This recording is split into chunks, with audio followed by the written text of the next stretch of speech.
मैंने टिकट लेके रोड पे थोड़े उछाले तो वहां पर चर्च गेट के नजदीक में वानखेड़े स्टेडियम है, तो लोग बड़े खड़े रहते हैं। तो उन्होंने देखा कि अरे ये तो फ्री का टिकट है, तो वो लेके फिर वो चले गए। और मुझे उस समय पुलिस को लगा कि मैं थोड़ा अराजकता फैला रहा हूँ, तो उन्होंने मुझे पुलिस वैन में भी बिठा दिया।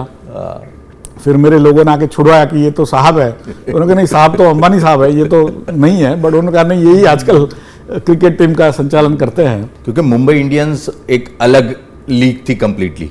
आप आईटी में काम कर रहे थे, आर्थिक विश्व में काम कर रहे थे, और अब खेल की दुनिया में, और आप सीईओ थे। तो ये मौका कैसे मिला, और क्या एक चैलेंज के तौर पर आपने लिया था? किस प्रकार से आपने सोचा कि इसे हम हेड कर सकते हैं?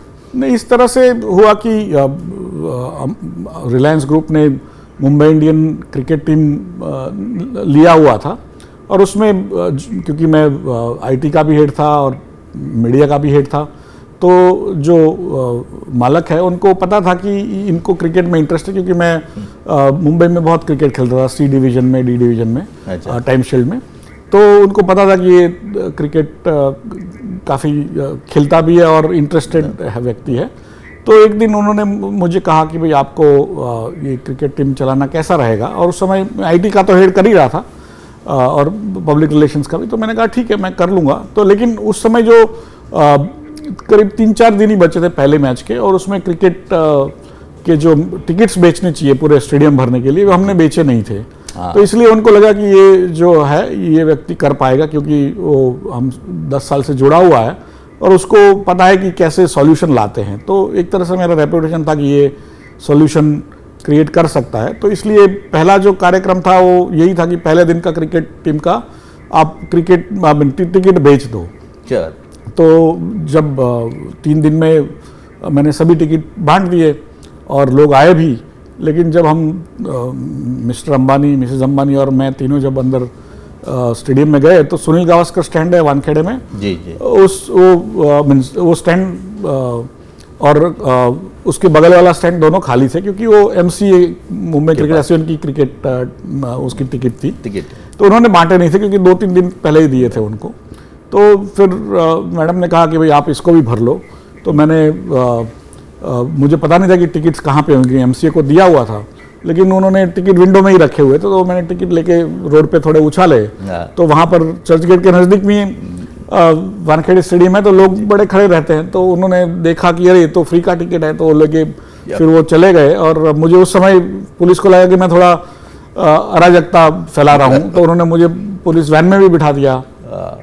फिर मेरे लोगों ने आके छुड़वाया कि ये तो साहब है। उन्होंने कहा नहीं, साहब तो अंबानी साहब है, ये तो नहीं है। बट उन्होंने कहा नहीं, यही आजकल क्रिकेट टीम का संचालन करते हैं। तो उस हिसाब से फिर मुझे छुड़वाया, लेकिन वो पूरा स्टेडियम भर गया। तो उसके बाद उनको भी कॉन्फिडेंस आया कि भाई ये जो व्यक्ति है वो अच्छे से व्यवस्था का काम करता है। क्योंकि क्रिकेट जब मैच ऑर्गेनाइज करनी होती है तो बहुत सारे काम करने पड़ते हैं। उस समय जो वानखेड़े स्टेडियम भी एक्चुअली तोड़ रहे थे 2008, क्योंकि 2011 में वर्ल्ड कप बनाना था। तो 2008 में उसको आधा तोड़ा हुआ था। तो वो सब व्यवस्था करनी, अंदर जाना, टेररिस्ट का बहुत भय रहता था, उसके लिए व्यवस्था करना, टॉयलेट साफ करवाने, बाकी जो व्यवस्थाएं करनी पड़ती है वो 90% काम है। क्रिकेटर को एक्चुअली वो खेलते हैं, हम तो खेलते नहीं है, हमको उनके लिए व्यवस्था करनी पड़ती है। तो वो व्यवस्था के लिए जो उनको लगा कि ये व्यक्ति अच्छा काम करता है और ध्यान देकर के हर चीज़ का ख्याल रखता है, तो इसलिए फिर उन्होंने दूसरे साल भी कहा भाई आप ही चला लो। क्योंकि वो 35 दिन का 40 दिन का कार्यक्रम रहता है, उसके बाद तो आपको नॉर्मल जॉब करनी पड़ती है। लेकिन फिर दूसरे साल हम साउथ अफ्रीका गए, वहाँ पर भी कई सारे अच्छे अनुभव हुए। और फिर तीसरे साल मैंने जो मैंने कहा 2009 की साल में जो कंपनी थी वो वहाँ बीएससी में चली गई, तो इसलिए मुझे बीएससी जाना पड़ा था। देश विदेशातील प्रत्येक घडामोडींचे लाईव्ह अपडेट मिळवण्यासाठी आता साम टीव्हीच्या सर्व सोशल मीडिया प्लॅटफॉर्मला लाईक, फॉलो आणि सबस्क्राइब करा। तसंच सर्व नोटिफिकेशनसाठी बेल आयकॉन प्रेस करायला विसरू नका।